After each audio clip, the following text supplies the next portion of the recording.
जगाधरी विधानसभा seat को क्या किसी से खतरा है? जैसे चौधरी आदर्शपाल जी भी चुनाव मैदान में उतर चुके हैं, अकरम खान जी नहीं, देखिए खतरे खुतरे की बात है, चुनाव तो चुनाव है। पहले तो मंत्री जी लगातार, जैसे कि कांग्रेस वाले तो ये दावा कर रहे हैं कि इस बार हमारी 75 सीट आएंगी हरियाणा के अंदर। नहीं, दावा करने में कोई हर्ज नहीं है, दावा तो बड़ा ही करना चाहिए। जी जी। अब ये तो नहीं कोई कहने का कि सरकार नहीं आने की हमारी, जो भी इलेक्शन लड़ रहे, तो यहाँ तो ऐसी पार्टियां भी इलेक्शन लड़ रही है जिनकी जमानत भी नहीं बचने की, सारे हरियाणा में कहीं भी। तो दोस्तों नमस्कार, जैसे कि आप सभी को पता ही है, चौधरी कंवरपाल जी के विधानसभा जगाधरी में अनेकों गांव में प्रोग्राम चले हैं।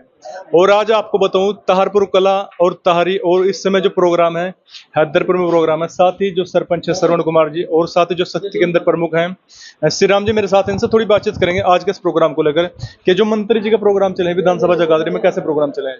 नमस्कार, पहले तो मैं आप सभी का धन्यवाद करना चाहूँगा। मेरे को आपके चैनल के माध्यम से बोलने का अवसर मिला। और रही बात प्रोग्राम की, प्रोग्राम मंत्री जी के बहुत ही बढ़िया प्रोग्राम चल रहे हैं। और निश्चित तौर पर मंत्री जी यहाँ से जितनी वोट बैंक पहले था उससे डबल वोट बैंक से मंत्री जी जीतेंगे यहाँ से। लेकिन जैसे कांग्रेस पार्टी भी सत्ता में जगाधरी विधानसभा से कर रही है कि इस बार कांग्रेस के 80-85 सीटें, कैसा होगा यहाँ? नहीं, ऐसा कुछ नहीं होगा, क्योंकि हमारी जो सरकार है भारतीय जनता पार्टी विकास के मुद्दे के ऊपर इलेक्शन लड़ रही है। और भारतीय जनता पार्टी ने पिछले 10 साल में जो विकास किया है, विकास का मुद्दा लेकर ही मंत्री जी या भाजपा पार्टी के जितने कैंडिडेट हैं, जिताऊ कैंडिडेट हैं, इन्होंने उतारे हैं, वो सभी के सभी विकास के मुद्दे के ऊपर वोट मांग रहे हैं। और जनता आज के टाइम में समझदार है और सभी को पता है कि विकास कौन सी सरकार ने विकास किया है और किसको वोट देनी चाहिए। आज के टाइम में सभी लोग समझदार है। यानी जो वोट मिलते विकास के बंधु वोट मिलते। बिल्कुल बिल्कुल, हमारे यहाँ सबसे बहुत बड़ी बड़ी समस्याएं थी, लेकिन जब से माननीय मंत्री जी चौधरी कंवरपाल जी हमारे विधायक बने, उसके बाद मंत्री जी बने, और इन्होंने हमारा बहुत ही डेवलपमेंट हुई, बहुत ही अच्छा काम किया और सभी लोग इनसे खुश हैं यहाँ पर।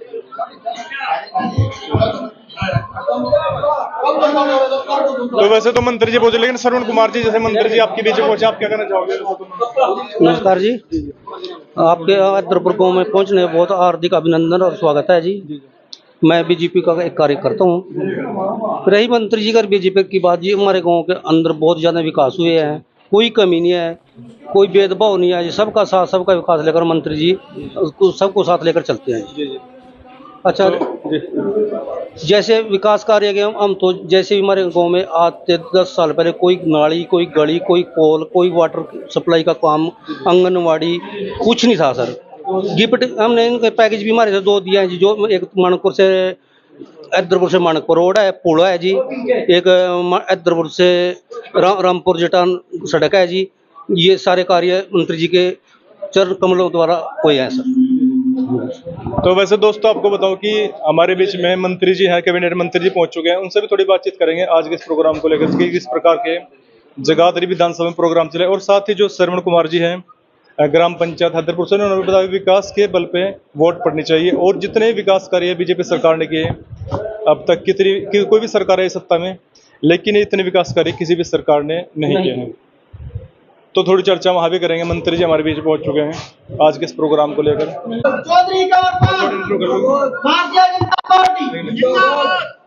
तो आपको बताया कि कैबिनेट मंत्री हमारे बीच में पहुंच चुके हैं, थोड़ी चर्चा करेंगे। सर वैसे तो लगातार आपके प्रोग्राम कर रहे हैं फिर भी सर जो जगाधरी विधानसभा के गांव है, कैसा जोश यहाँ पर देखने को मिलता है सर? देखिए बहुत जोश है लोगों में जी जी। और पूरी लोगों का पूरा जन समर्थन जो है हमारे साथ है। और आप देख रहे हैं, साथ का आप घूम ही रहे हैं। और जो विकास के काम हुए, हर आदमी इस बात को मानता है कि इन 10 साल में जो विकास के काम हुए, ऐसे विकास के काम कभी नहीं है इससे पहले। तो मंत्री जी लगातार, जैसे कि कांग्रेस वाले तो ये दावा कर रहे हैं कि इस बार हमारी 75 सीट आएंगी हरियाणा के अंदर। नहीं, दावा करने में कोई हर्ज नहीं है, दावा तो बड़ा ही करना चाहिए। जी जी। अब ये तो नहीं कोई कहने का कि सरकार नहीं आने की हमारी, जो भी इलेक्शन लड़ रहे, तो यहाँ तो ऐसी पार्टियां भी इलेक्शन लड़ रही है जिनकी जमानत भी नहीं बचने की, सारे हरियाणा में कहीं भी, पर वो भी कह रहे सरकार तो हमारी बनेगी। तो सर जगाधरी विधानसभा सीट को क्या किसी से खतरा है? जैसे चौधरी आदर्शपाल जी भी चुनाव मैदान में उतर चुके हैं, अकरम खान जी। नहीं, देखिए खतरे खुतरे की बात है, चुनाव तो चुनाव है। जी जी। चुनाव का फैसला जनता ने करना। ये किसी की जेब में सौदा नहीं है कि मैं खाड़ का बार दिखा दूंगा। ये तो जनता मालिक बैठी, इसने फैसला करना। नहीं मैं कोई दावा कर रहा, ये तो फैसला तो जनता करेगी। लेकिन हमें इस बात का विश्वास है कि जिस प्रकार से 10 साल तक हमने जनता के बीच में जनता की सेवा की, जनता के काम किए और सरकार ने जो अच्छी योजनाएं चला कर दी, तो जनता का विश्वास निश्चित तौर से भारतीय जनता पार्टी को मिलेगा। तो सर लगातार तीसरी बार कितनी बढ़ोतरी मानते हो वो, अगर वोट बैंक की बात करें लगातार? देखिए, ये भी मैं कोई बात नहीं बता सकता आपको कि बढ़ोतरी कितनी है कितनी नहीं है, ये भी सब कुछ जनता का है, लेकिन मेरा इतना विश्वास है कि जनता का आशीर्वाद निश्चित तौर से भारतीय जनता पार्टी को मिलेगा और हमें मिलेगा। अच्छा सर, एक बात और है, जगाधरी विधानसभा सीट में ऐसा क्या है कि यहाँ पर सबसे बड़ा एक मुद्दा चलता है, क्योंकि हरियाणा के अंदर और भी बहुत सी विधानसभा सीटें हैं, लेकिन लास्ट तक जो यहाँ पर टिकट को भी लेकर बना रहता है, जैसे आपके बारे में भी चर्चा थी। वैसे तो हमें पता है कि वैसे तो मेरा टिकट का कभी मुद्दा नहीं रहा। जी जी।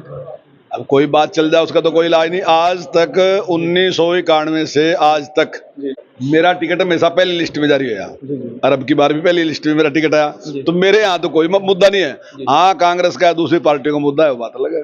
तो सर लास्ट में चुनाव को लेकर क्या अपील करोगे जनता से? देखिए, मेरी तो जनता से यही अपील है कि भाई जो काम जिस प्रकार के सरकार ने जनहित के काम किए और जिस तेज गति से काम किए, मैं दावे के साथ कह रहा कि हमने कांग्रेस के मुकाबले में 10 गुना ज्यादा काम किए। दूसरी बात, हमने जनता का विश्वास बहाल करने का काम किया।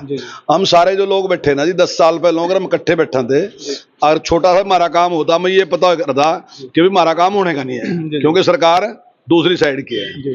अगर हमारा बच्चा इंटेलिजेंट भी था तब भी हमें पता था कि हमारा लड़का लग नहीं सकता, क्योंकि सरकार दूसरी साइड की है। आज ये सबसे लास्ट को है इधर पर मैं भी, अगर कोई बच्चा इंटेलिजेंट है ना, अगर उसके पिताजी भी कहें मैं क्या करूं, बोला लग जाऊंगा पापा, तो रहने दे, मैं अपने आप लग जाऊंगा। उसने पता है कि भाई मेरिट पर लगागा, किसी की सिफारिश चलती नहीं है, तो उसने उसके अंदर विश्वास है। अगर यहाँ डेवलपमेंट की किसी काम की जरूरत है ना, तो सरपंच साहब सोचो बैठे कि मेरे बड़ा काम होगा। अब जैसे ही भी है, अभी सरकार आचार संहिता लगी, उससे पहले माननीय मुख्यमंत्री जी ने 14 करोड़ रुपए डाल दिए, तो इधर पर के भी 21 लाख रुपए डाल दिए। 20 लाख कुछ जा रहे हैं, इतने जा रहे हैं, मतलब वो 21 लाख ही कह सका, 21 लाख रुपए हमने डाल दिए। तो इधर पर वाला नहीं है, इधर पर वाला लास्ट में है, तो इधर पर वाला ही ध्यान नहीं है, तो इधर पर भी ध्यान में है, उसके भी 21 लाख डाल दिए। अर्जुन से और हमारे काम है, मैं निश्चित तौर से साफ करवाएंगे, तो सारे काम मेरे यहाँ। इन्हें लगातार 2 बार तो चुना, तीसरी बार जो थोड़ी बहुत समस्या रह रही है उसका भी समाधान कराओ। बिल्कुल निश्चित तौर से। मैं एक और कह रहा कि आने वाले टाइम में कामों की स्पीड इससे ज्यादा होगी। क्यों होगी? इसलिए नहीं कि चुनाव है, मैं इसलिए कह रहा स्पीड ज्यादा होगी। जो बड़े काम थे, जो हजारों करोड़ के काम थे, गुरु तेग बहादुर जी के नाम से जो मेडिकल कॉलेज बन रहा 1100 करोड़ का है, जो हॉस्पिटल बना 200 करोड़ का है, जो सड़क बन ली या 1162 करोड़ की है, जो दूसरी सड़क बनी जो पंचकुला जा रही वो अभी 650 करोड़ रुपए की है। तो बड़े बजट के काम जो थे वो तो कर दिए हमने सारे।